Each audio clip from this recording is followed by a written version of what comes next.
Hi there, I'm Alastair and I'm the minister of Ellen Parish Church. Over the course of the year, there are various seasons and celebrations that Christians and people who go to church take part in.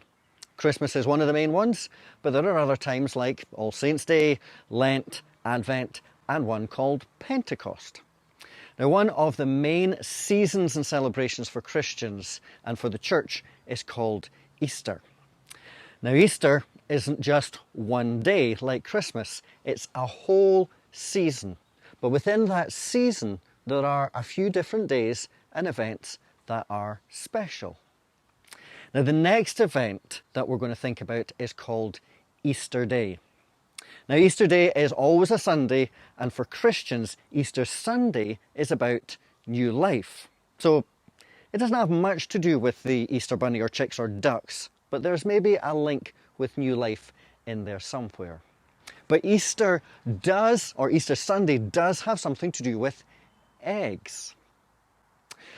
One of the things that Christians often do at Easter is that they decorate eggs, roll eggs, and my favourite, they eat chocolate eggs.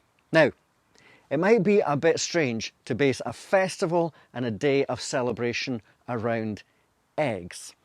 But it's not the actual eggs, it's what the eggs remind us all about. And so, I'm going to tell you the story of Easter Day.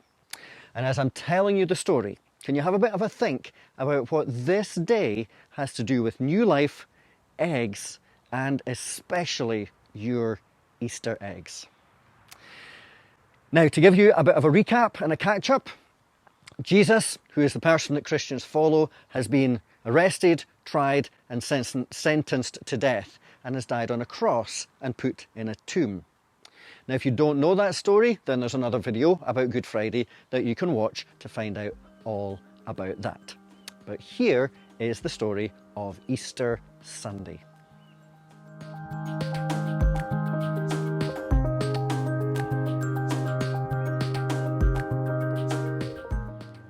Jesus' friends were sad. They would never see their best friend again. How could this happen? Wasn't Jesus the rescuer, the King God had promised? It wasn't supposed to end like this. Yes, but whoever said anything about it being the end? Just before sunrise on the third day, God sent an earthquake and an angel from heaven. When the guards saw the angel, they fell down with fright.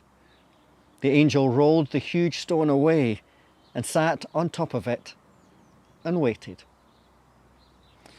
At the first glimmer of dawn, Mary Magdalene and the other woman headed to the tomb to wash Jesus' body. The early morning sun slanted through the ancient olive trees, drops of dew glittering on leaves and grasses, little tears everywhere. The friends walked quietly along the hilly path through the olive groves until they reached the tomb. And immediately they noticed something odd. It was wide open. They peered through the opening into the dark tomb. But wait, Jesus' body is gone. And something else. A shining man was standing there with clothes made from lightning. "Don't be scared," the angel said. But they couldn't help it anyway. They screamed. The angel asked them, "What are you doing here? This is a tomb, and tombs are for dead people." The woman couldn't speak. "Jesus isn't dead anymore," he said. "He's alive again." And their hearts leapt. And then the angel laughed with such gladness that they felt for a moment as if they had woken from a nightmare. The other woman rushed home, but Mary stayed behind. How could it be true? Jesus was definitely dead. How could he be alive? Just then Mary heard someone else in the garden. Perhaps it's the gardener, she thought. He'll know where Jesus' body is. "I don't know where Jesus is," Mary said urgently. "I can't find him." But it was all right. Jesus knew where she was, and he had found her. Mary. Only one person said her name like that. She could hear her heart thumping. She turned around. She could just make out a figure. She shaded her eyes to see and thought she was dreaming. Jesus! Mary fell to the ground. Suddenly tears filled her eyes and great sobs shook her whole body. And all she wanted in that moment was to cling to Jesus and never let him go.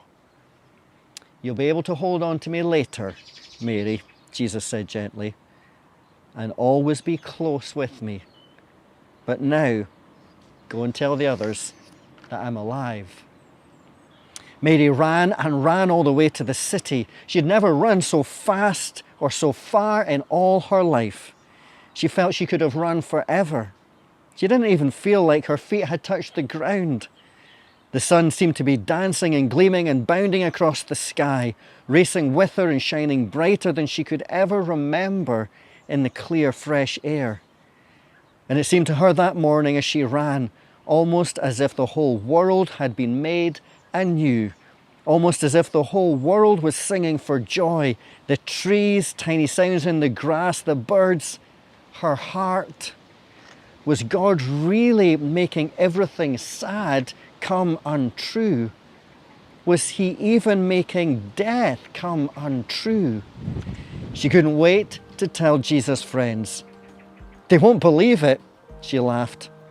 She was right, of course.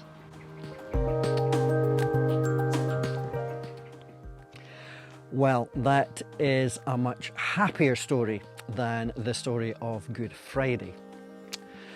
So, why do you think Christians decorate eggs?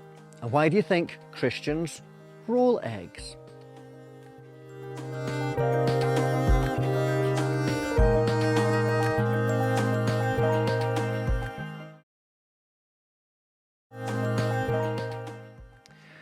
Well, I think Christians decorate and roll eggs on Easter Day to remind themselves and other folks about the stone that was rolled away from the entrance to Jesus' tomb. And I think that Christians use eggs because an egg is a sign of new life. This is what a baby chick is born from. And so it reminds us of new life. Now remember, Christians believe that Jesus dying on the cross took away all of their sins, all those times when they missed the mark. And now Jesus rising again encourages Christians to live a new life of freedom from all of those mark misses. And also finally, what about your chocolate Easter egg reminds you of the Easter Day story?